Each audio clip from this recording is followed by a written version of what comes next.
પાણીની ટાંકી 11 જ સેકન્ડમાં થઈ જમીનદોસ્ત, સલામતીના ભાગરૂપે ટાંકી ઉતારી લેવાઈ। અંકલેશ્વર તાલુકાના ગડખોલ ગામ ખાતે આવેલ પાણીની ટાંકી સલામતીના ભાગરૂપે ઉતારી લેવામાં આવી હતી। માત્ર 11 સેકન્ડમાં પાણીની ટાંકી જમીનદોસ્ત થઈ હતી। અંકલેશ્વર તાલુકાના ગડખોલ ગામ ખાતે આરોગ્ય કેન્દ્રની સામે પાણીની ટાંકી આવેલી છે। આ પાણીની ટાંકી અત્યંત જર્જરિત થઈ ગઈ હતી।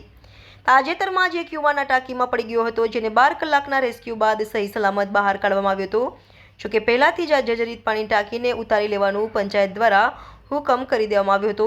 ત્યારે આ ઘટના બાદ ત્વરિતપણે આજરોજ આ ટાંકીને ઉતારી લેવામાં આવી હતી। સુરક્ષા અને સલામતી સાથે ટાંકીને જમીનદોસ્ત કરવામાં આવી હતી। માત્ર 11 જ સેકન્ડમાં આખી ટાંકી જમીનદોસ્ત થઈ ગઈ હતી। રિપોર્ટર રવિ સૈયદ, તહેલકા ન્યૂઝ, અંકલેશ્વર।